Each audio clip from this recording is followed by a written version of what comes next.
Welcome to prime nine desk analysis. నేను రాజు.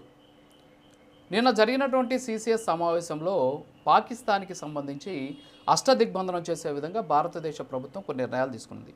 అందులో ప్రముఖంగా ప్రధానమైనటువంటి అంశం ఏంటంటే సింధు జలాలకు సంబంధించినటువంటి ఒప్పందాన్ని రద్దు చేసుకోవడం. ఈ సింధు జలాల ఒప్పందం రద్దు వల్ల పాకిస్తాన్కి జరిగేటటువంటి నష్టం ఏంటి?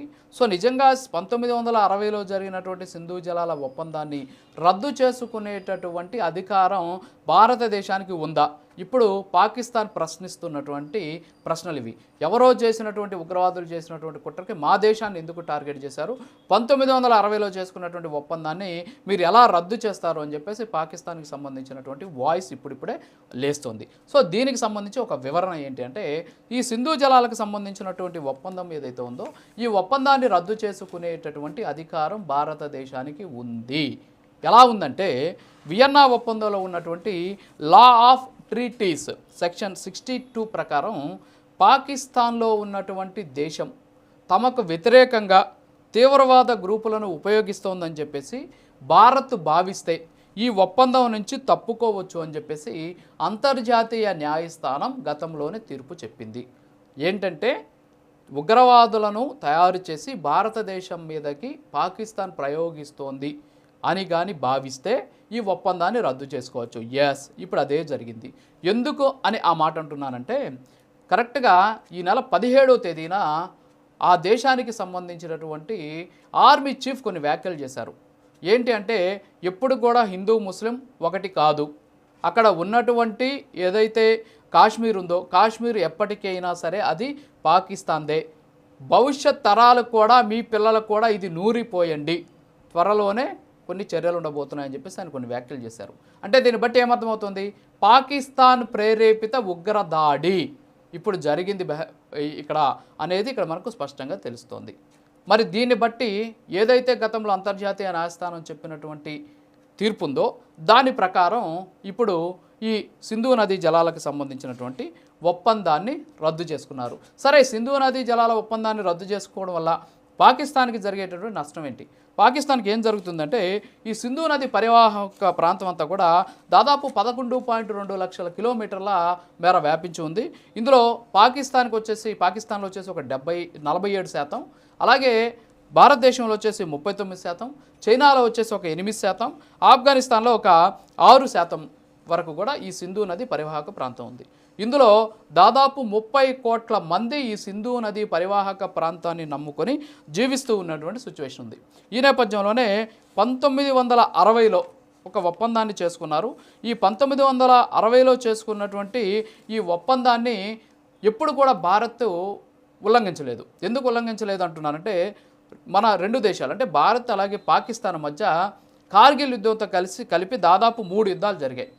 ఇటీవల కూడా అక్కడ ఇటీవల మనం చూసినట్టు అక్కడ ఏదైతే ఈ ఆర్మీకి సంబంధించి దాడి జరిగిందో, పుల్వామా దాడి జరిగినప్పుడు కూడా సింధు నదీ జలాలకు సంబంధించినటువంటి ఒప్పందం రద్దుకు సంబంధించినటువంటి అంశం పట్ల పెద్దగా ప్రభుత్వం స్పందించలేదు. కానీ ఇప్పుడు జరిగినటువంటి పహల్గామ్ ఘటన ఏదైతే ఉందో దీంతో ఇప్పుడు ఈ సింధు నదీ జలాలకు సంబంధించినటువంటి ఒప్పందాన్ని రద్దు చేసుకుంది. సరే, ఈ ఒప్పందం వల్ల ఆ దేశానికి వస్తున్నటువంటి నష్టం ఏంటి అంటే, 1960లో ఈ ఒప్పందం చేసుకున్నారు.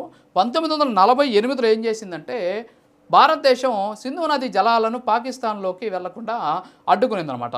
ఈ అడ్డుకున్నటువంటి సందర్భంలో పాకిస్తాన్లో ఉన్నటువంటి పంజాబ్ అనేటటువంటి స్టేట్లో దాదాపు 17 లక్షల ఎకరాల వరకు కూడా వ్యవసాయం నష్టపోయింది.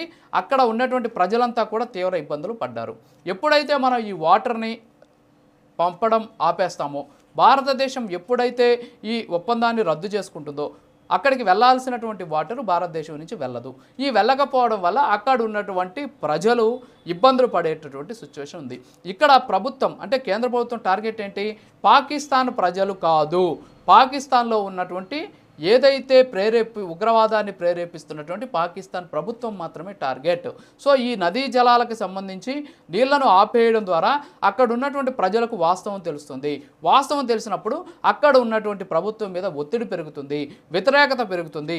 తద్వారా భారతదేశం యొక్క ప్రాముఖ్యత ప్రాధాన్యత ఆ దేశ ప్రజలకు తెలుస్తాయి అనేటటువంటి ఉద్దేశంతోనే ఈ సింధు నదీ జలాలకు సంబంధించినటువంటి ఒప్పందాన్ని రద్దు చేసుకుంటున్నట్టు ప్రకటించారు. కాబట్టి సింధు నదీ జలాలను ఆపేయడం అనేది ఒక రకంగా ఒక బిగ్ డెసిషన్ అని చెప్పుకోవచ్చు. ఎందుకంటే దీన్ని ఆపడం కారణంగా ఈరోజు ఆ దేశానికి అలాగే భారతదేశానికి ఉన్నటువంటి దౌత్యపరమైనటువంటి సంబంధాలు తెగిపోవడమే కాకుండా ఆ దేశానికి అవసరమైనటువంటి నీటి లభ్యత అలాగే ఆ దేశం పడుతున్నటువంటి నీటి కొరత అంశం అనేది భారతదేశం దాదాపుగా కూడా ఆపేసినటువంటి పరిస్థితి. దీనివల్ల ఆ దేశంలో దాదాపు ఇందాక నేను చెప్పినట్టు 17 లక్షల ఎకరాలు 1948లో ఉంటే ఇప్పుడు ఆ సంఖ్య దాదాపుగా కూడా 25 లక్షల ఎకరాల వరకు కూడా ఒక్క పాకిస్తాన్లో ఉన్నటువంటి పంజాబ్ రాష్ట్రంలో ఉన్నటువంటి రైతులే ఇబ్బందులు పడాల్సినటువంటి పరిస్థితి. అంతేకాకుండా పాకిస్తాన్కి అవసరమైనటువంటి ఆహార ధాన్యాలను పండించేటటువంటి రాష్ట్రం ప్రముఖంగా ఆ దేశంలో పంజాబ్ కాబట్టి సో పంజాబ్కి సంబంధించినటువంటి ఏదైతే ఈ సింధు నదికి సంబంధించినటువంటి జలాలు ఎప్పుడైతే ఆగిపోతాయో అక్కడ ఉన్నటువంటి రైతులు అలాగే పంటలు కూడా ఇబ్బందులు పడేటువంటి అవకాశం ఉన్నాయి. తద్వారా ఆ దేశానికి భారతదేశం ప్రాధాన్యత తెలిసేటటువంటి ఛాన్సెస్ ఉంది. కాబట్టి ఇప్పుడు ఈ నిర్ణయం తీసుకున్నటువంటి సిచ్యువేషన్ ఉంది. దౌత్యపరమైనటువంటి సంబంధాలు ఆ దేశానికి అలాగే ఈ దేశానికి మధ్య ఉన్నటువంటి రాకపోకలు అలాగే ఆ దేశ పౌరులకు ఇచ్చేటువంటి వీసాలను రద్దు చేయడమే కాకుండా ఆ దేశానికి నొప్పి కలిగేలా చేస్తే అక్కడ ఉన్నటువంటి ప్రజల నుంచి వ్యతిరేకత వ్యక్తమైతే ఖచ్చితంగా ఇలాంటి ఉగ్రదాడులు ఆపుతాయి. ఉగ్రదాడులు ఆపుతామని చెప్పేసి మళ్ళీ ఇంకొక ఒప్పందానికి వస్తాయి అనేటటువంటి ఉద్దేశంతోనే కేంద్ర ప్రభుత్వం ఈ నిర్ణయం తీసుకుంది. ఇది ఇవాల్టి డెస్క్ అనాలిసిస్. మరో అనాలిసిస్లో మళ్ళీ కలుద్దాం. నమస్కారం.